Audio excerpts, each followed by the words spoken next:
Hi friends, welcome to Dhanu kitchen. అందరు బాగున్నారా? నేను బాగున్నాను. వరలక్ష్మి వ్రతం రోజు నేను ఎలా పూజ చేశానో ఇప్పుడు చూపిస్తాను, చూడండి. నైటే ఇదంతా క్లీన్ చేసేసి అంతా ముగ్గేసి రంగులు వేసాను. తొలి చెట్టు కాడ కూడా అంతా ముగ్గేసేసాను. గడప దగ్గర కూడా వాటర్ వేసి అంతా క్లీన్ చేసేసి పసుపు పూసేసి బొట్టు పెట్టి బీప్ పిండితో ముగ్గేసేసాను. ఈ పనులన్నీ ఉదయాన్నే చేసుకోవాలంటే మనకు లేట్ అయిపోద్ది కాబట్టి నేనైతే నైటే 8 అయింది టైము. ఇవన్నీ వేసేతలకి 9 అయిపోయింది ముగ్గులు వేసేతలకి. ఇంక బయట వాకిల వరకు అయితే అంతా క్లీన్ చేసి ముగ్గేసాను. ఇంకా గ్యాస్ స్టవ్ కూడా అంతా కడిగేసి నీట్గా ముగ్గులేసి పసుపు కుంకుమ పెట్టేశాను. ఇంకా పూజ సామాన్ అయితే నైటే అన్నీ తోమేసి నీట్గా తుడిసి పసుపు కుంకుమ పెట్టేశాను అన్ని సామాన్లకి. ఇంకా తెల్లవారుజామున లేచి తల పోసుకొని ఇల్లంతా శుభ్రం చేసుకొని పూజ మొదలు పెట్టడమే.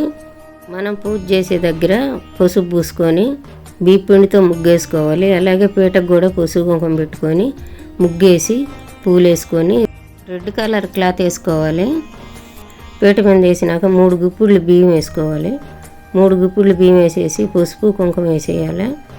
పసుపు కుంకుమ వేసిన తర్వాత అమ్మవారి పటం అక్కడ పెట్టుకోవాలి. అమ్మవారి పటానికి ముందుగానే బొట్లో పెట్టేశాను. పువ్వులతో అమ్మవారిని అలంకరించుకోవాలి.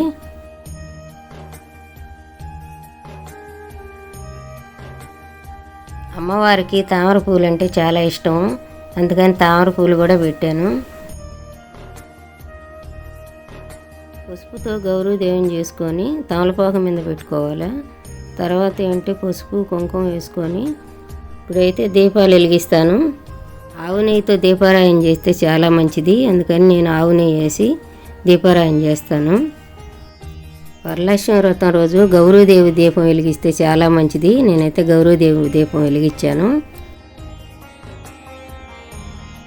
అయితే అమ్మవారికి తాంబూలం పెట్టుకోవాలి.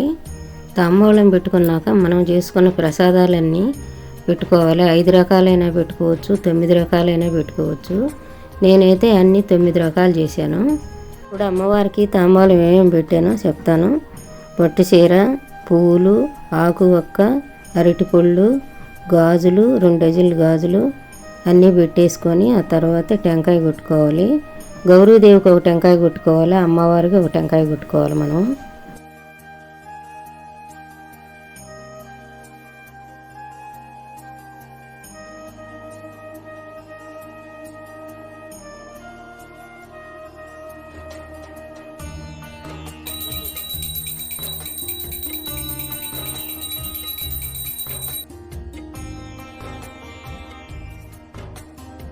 అమ్మవారికి ఆరతి ఇచ్చేసినాక అమ్మవారి కాడ మనం తీర్థం పెట్టున్నాం కదా, ఆ తీర్థం మనం పెట్టిన ప్రసాదాలన్నిటి మీద కూడా ఇట్ట తీర్థం వేయాలి. వేసిన తర్వాత అప్పుడు అమ్మవారిని ప్రసాదాలన్నా ఆరగిచ్చి తల్లి మనస్ఫూర్తిగా అని మనం అనుకొని దండం పెట్టుకోవాలి.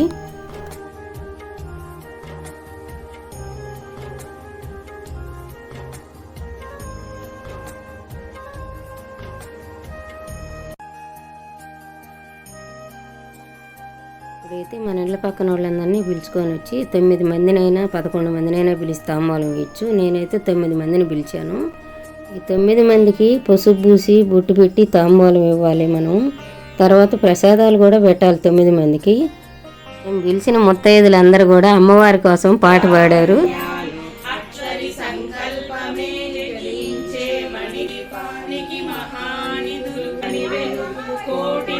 పంచభూతములు యజమాన్యాల వృక్ష సముదాయాలు మణిద్వీపానికి మహానిధులు భువనేశ్వరి సంకల్ప దేవదేవుల నివాసము అది ఏ మనకు కైవల్యేశ్వరి గది శాశ్వత స్థానం చింతా విష్ట వేసుకొని కూర్చేశ్వరి మణిద్వీపవష్ట వేసుకొని కూర్చునునంట కోటి శుభాలను సమకూర్చుటకే భువనేశ్వరి సంకల్పమే దేవదేవుల నివాసము అది మన కైవల్యము.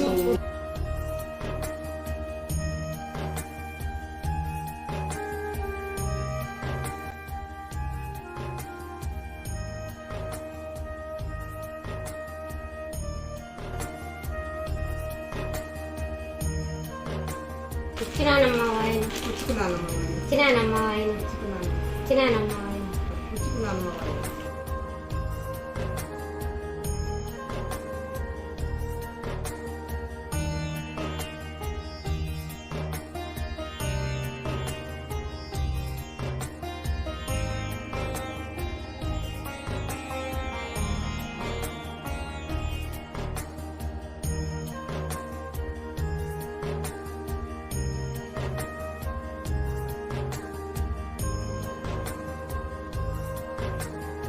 ఈ అమ్మవారి దీవెనలు మీ అందరికీ ఉండాలని మనస్ఫూర్తిగా కోరుకుంటున్నాను. ఈ వీడియో కానీ నచ్చితే లైక్ చేయండి, షేర్ చేయండి, మన ఛానల్ ఫాలో అవ్వండి.